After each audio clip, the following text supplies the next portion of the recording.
اعوذ باللہ من الشیطان الرجیم بسم اللہ الرحمن الرحیم الحمدللہ والصلاة والسلام علی رسول اللہ وعلی آلہ واصحابہ اجمعین اشہد ان لا الہ الا اللہ واشہد ان محمد عبدہ ورسولہ رب اشرح لی صدری ویسر لی امری واحلل عقدۃ من لسانی یفقہوا قولی ربنا زدنا علما اللہم فقہنا فی الدین۔ ہود علیہ السلام کے قصے پہ ہم بات کر رہے تھے اور اس کا پارٹ 2 اور آخری پارٹ انشاءاللہ اب ہم ڈسکس کریں گے۔ جب ہود علیہ السلام کی قوم نے دعوت توحید کو تسلیم نہ کیا بلکہ اپنے بتوں کے بارے میں اپنے اعتقاد کا زبردست اظہار کیا تو حضرت ہود علیہ السلام نے ان کے معبودان باطلہ سے بیزاری اور برات کا اعلان کرتے ہوئے فرمایا، میں اللہ کو گواہ بناتا ہوں اور تم بھی گواہ رہو کہ جن کو تم اللہ کا شریک ٹھہراتے ہو میں ان سے بیزار ہوں۔ تم جن کی اللہ کی سوا عبادت کرتے ہو وہ اور تم سب مل کر میرے بارے میں جو تدبیر کرنی چاہو کر لو اور مجھے مہلت نہ دو۔ حضرت ہود علیہ السلام نے ان الفاظ کے ساتھ انہیں چیلنج کر دیا، ان کے معبودوں سے لا تعلقی کا اظہار فرمایا، ان کی تحقیر فرمائی اور واضح فرمایا کہ یہ بت کوئی فائدہ یا نقصان نہیں پہنچا سکتے، یہ تو بے جان جمادات ہیں۔ جو حکم دوسرے جمادات کا ہے وہی حکم ان بتوں کا ہے۔ جتنی طاقت دوسرے پتھروں میں ہے اتنی ہی ان میں ہے۔ اگر تمہارا خیال درست ہے کہ یہ کسی کی مدد کر سکتے ہیں یا نفع دے سکتے ہیں تو میں اعلان کرتا ہوں کہ میں ان سے لا تعلق ہوں، ان پر لعنت بھیجتا ہوں۔ تم اپنے تمام وسائل اور پوری طاقت سے جو کچھ کر سکتے ہو اس کا پروگرام طے کر کے کر ڈالو، مجھے ایک گھڑی کی بھی مہلت نہ دو، مجھے تمہارا کوئی خوف اور پرواہ نہیں۔ مزید فرمایا، میں اللہ پر جو میرا اور تمہارا سب کا پروردگار ہے بھروسہ رکھتا ہوں۔ زمین پر جو بھی چلنے پھرنے والا ہے وہ اللہ تعالیٰ اس کو چوٹی سے پکڑے ہوئے ہے، بے شک میرا پروردگار سیدھے راستے پر ہے، یعنی میرا اعتماد اللہ پر ہے۔ جو کوئی اس کی پناہ میں آئے اور اس کا سہارا طلب کرے اس کا کوئی کچھ نہیں بگاڑ سکتا۔ ہود علیہ السلام کا یہ چیلنج ناقابل تردید ثبوت ہے کہ آپ اللہ کے بندے اور اس کے رسول تھے، اور مخالفین جہالت اور گمراہی کی وجہ سے غیر اللہ کی عبادت میں مشغول تھے، کیونکہ وہ لوگ ہود علیہ السلام کو کوئی نقصان نہیں پہنچا سکے نہ کوئی تکلیف دے سکے۔ اسے ثابت ہو گیا کہ ہود علیہ السلام کا پیغام سچا تھا اور ان لوگوں کا عقیدہ باطل اور غلط تھا۔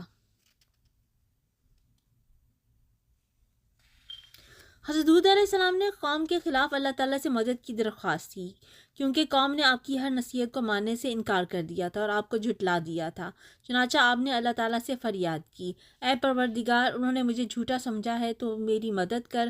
اللہ تعالیٰ نے فرمایا کہ وہ تھوڑی ہی عرصے میں پشیمان ہو کر رہ جائیں گے، سو ان کو وعدہ برحق کے مطابق زور کی آواز نے آن پکڑا تو ہم نے ان کو کورا کر ڈالا، پس ظالم لوگوں پر لعنت ہے۔ اللہ تعالیٰ نے ان کے بارے میں مزید فرمایا، کہنے لگے کیا تم ہمارے پاس اس لیے آئے ہو کہ ہم کو ہمارے معبودوں سے پھیر دو؟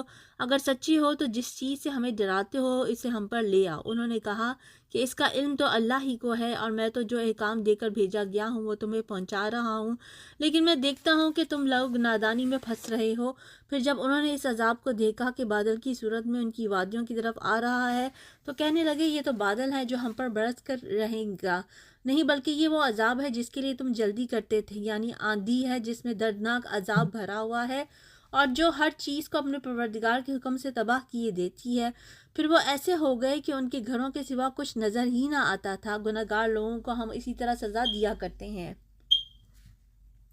اللہ تعالیٰ نے مختلف مقامات پر ان کی تباہی کا ذکر فرمایا ہے، کہیں مختصر طور پر اور کہیں تفصیل سے۔ مثلا ارشاد باری تعالیٰ ہے، ترجمہ، پھر ہم نے ہود کو اور جو لوگ ان کے ساتھ تھے ان کو نجات بخشی، اور جنہوں نے ہماری آیتوں کو جھٹلایا تھا ان کی جڑ کاٹ دی اور وہ ایمان لانے والے تھے ہی نہیں۔ دوسری جگہ فرمایا، اور جب ہمارا حکم عذاب آ پہنچا تو ہم نے ہود کو اور جو لوگ ان کے ساتھ ایمان لائے تھے ان کو اپنی مہربانی سے بچا لیا اور انہیں عذاب شدید سے نجات دی۔ یہ وہی عاد ہے جنہوں نے اللہ کی نشانیوں سے انکار کیا اور اس کے پیغمبروں کی نافرمانی کی اور ہر متکبر اور سرکش کا کہا مانا، تو اس دنیا میں بھی لعنت ان کے پیچھے لگی رہی اور قیامت کے دن بھی لگی رہے گی۔ دیکھو عاد نے اپنے پروردگار سے کفر کیا اور سن رکھو کہ ہود کی قوم عاد پر پھٹکار ہے۔ مزید فرمایا، سو انہوں نے ہود کو جھٹلایا تو ہم نے ان کو ہلاک کر ڈالا، بے شک اس میں نشانی ہے اور ان میں اکثر ایمان لانے والے نہیں تھے، اور تمہارا پروردگار تو غالب اور مہربان ہے۔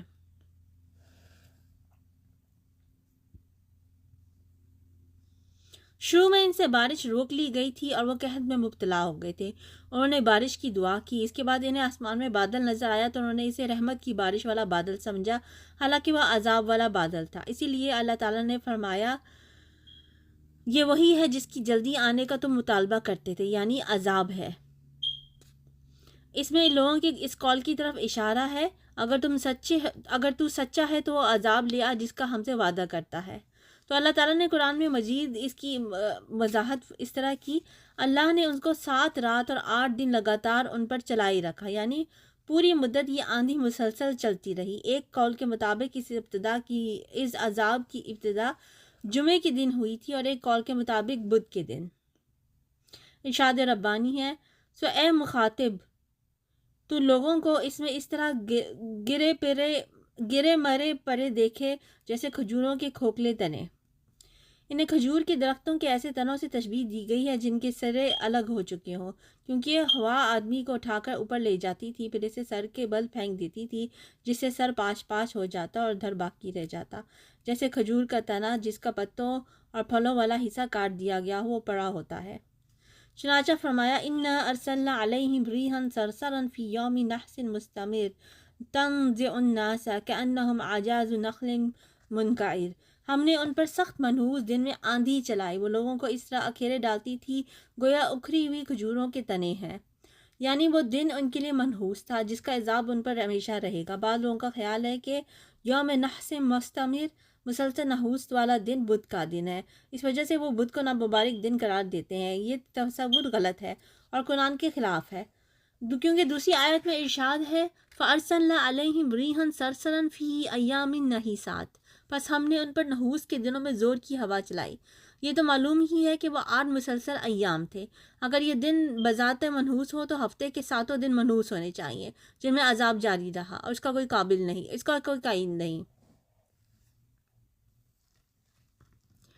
اصل میں نہیں ساتن کا مطلب یہ ہے کہ یہ دن ان کافروں کے لیے منحوس تھے۔ اللہ تعالیٰ نے فرمایا وَفِي عَادٍ إِذْ أَرْسَلْنَا عَلَيْهِمُ الرِّيحَ الْعَقِيمَ مَا تَذَرُ مِن شَيْءٍ أَتَتْ عَلَيْهِ إِلَّا جَعَلْتَهُ كَالرَّمِيمِ، اور عاد کی قوم کے حال میں بھی نشانی ہے جب ہم نے ان پر نامبارک ہوا چلائی، وہ جس چیز پر چلتی اس کو ریزہ ریزہ کیے بغیر نہ چھوڑتی، یعنی جس سے کوئی خیر حاصل نہ ہوئی، کیونکہ ایک اکیلی یک طرفہ ہوا سے نہ بادل اٹھتے ہیں نہ درخت برابر ہوتے ہیں، اس لیے یہ بھانج کھلاتی ہے، یعنی اس سے کوئی فائدہ حاصل نہیں ہوتا، اور وہ ہر چیز کو اس طرح ٹوٹی پوٹی تباہ حال کر دیتی تھی کہ اس سے کسی قسم کا فائدہ نہیں اٹھایا جا سکتا تھا۔ رسول اللہ صلی اللہ علیہ وسلم نے فرمایا میری مدد مشرقی ہوا کے ذریعے سے کی گئی اور عاد کو مغربی ہوا کے ذریعے سے تباہ کیا گیا۔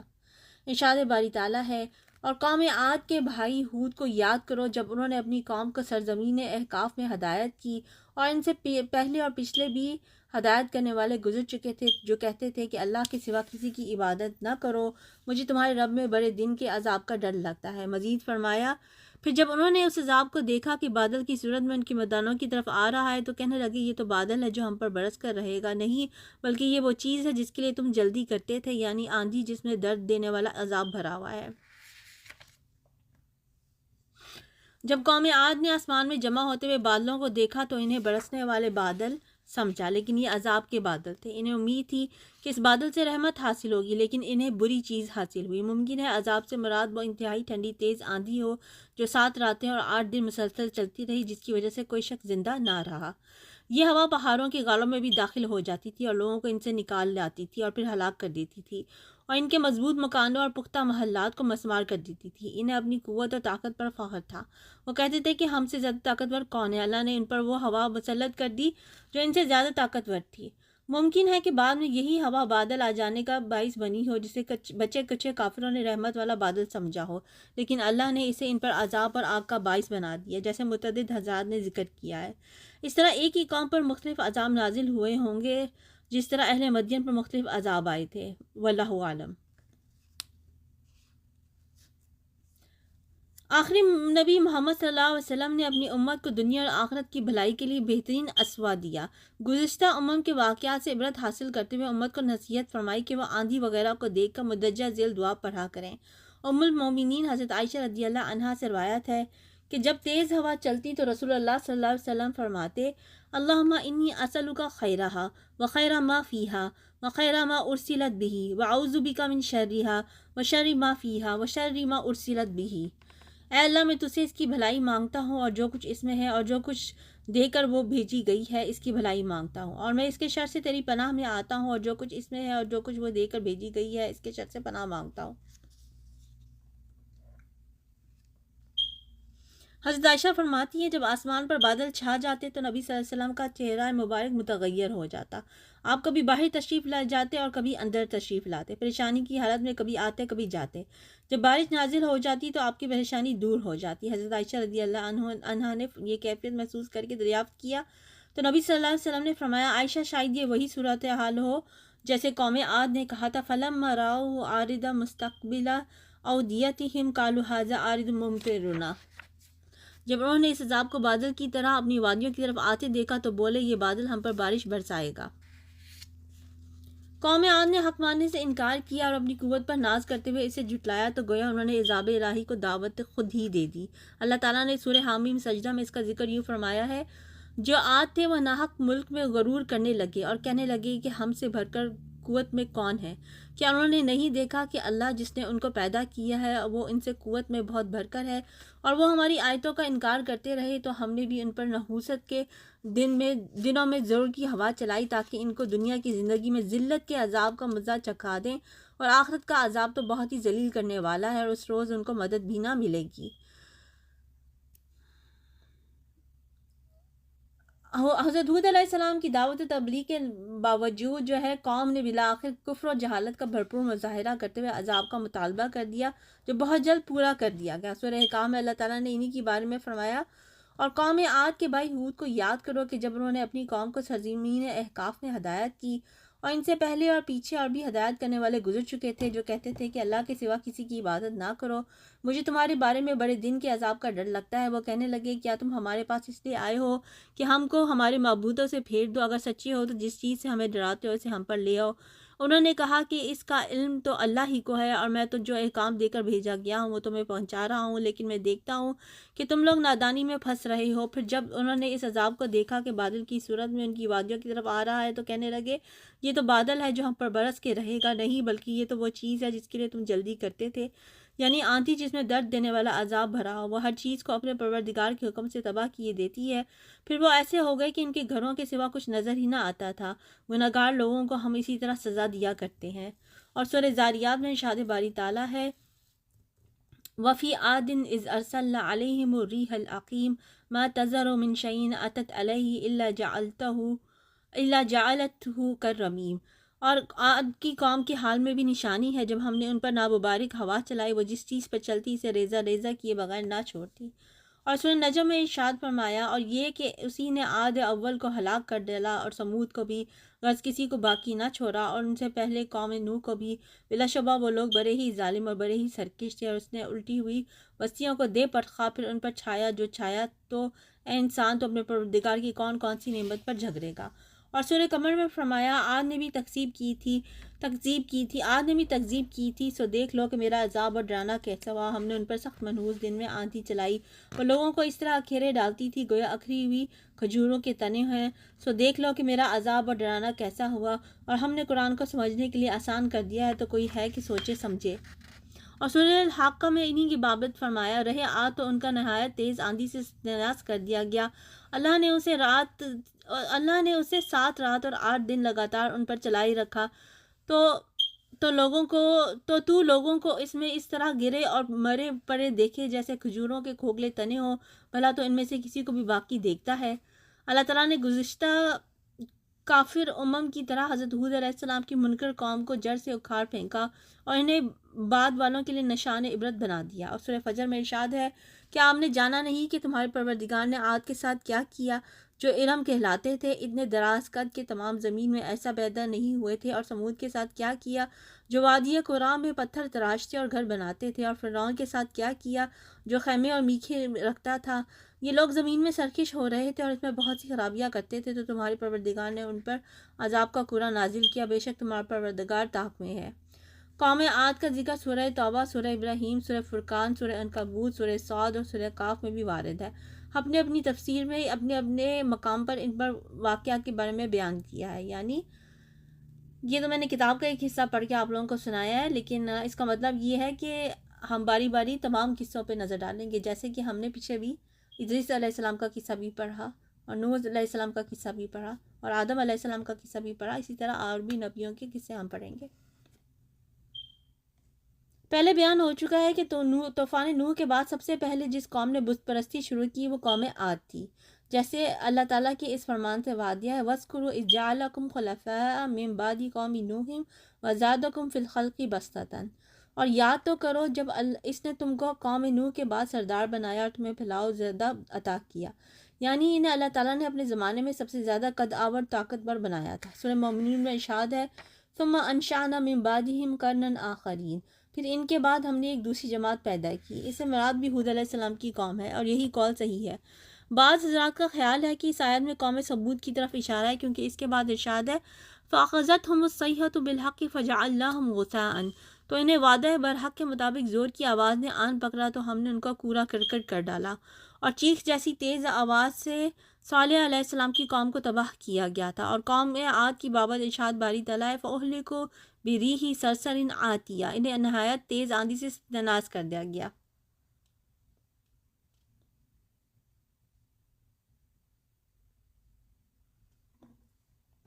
یہ ناممکن نہیں کہ اس قوم پر چیخ کا عذاب بھی آیا ہو اور آندھی کا عذاب بھی، جیسے مدین والے اصحاب الایکہ تھے کہ ان پر کئی قسم کا عذاب بھی ایک وقت نازل ہوا۔ پھر اس پر بھی اتفاق ہے قوم عاد کا زمانہ سمود سے پہلے کا ہے۔ عاد کے لوگ اکھڑ مزاج، سرکش، کافر اور بت پرست تھے، چنانچہ اللہ تعالیٰ نے ان میں سے ایک شخص کو رسول بنا کر ان پر بھیجا جس نے انہیں اللہ کی طرف، اس کی توحید اور خالصتاً اس کی عبادت کی طرف بلایا۔ انہوں نے اس کی تکذیب، مخالفت اور گستاخی کی تو اللہ تعالیٰ نے انہیں اپنی شدید سزا کی لپیٹ میں لے لیا۔ ہمیں یہ نتیجہ اخذ ہوتا ہے یہ حضرت ہود علیہ السلام کے واقعے سے۔ اچھا، اس میں ایک اور بات جو ہمیں یاد رکھنی چاہیے، ایک تو باتیں ہوتی ہیں جو ہمارے آباء و اجداد کرتے ہیں جو کہ ایمان اور دین حق کے مطابق ہوں، ان پہ تو عمل کرنا، ان کے مطابق اپنی زندگی کو ڈھالنا انتہائی ضروری ہے۔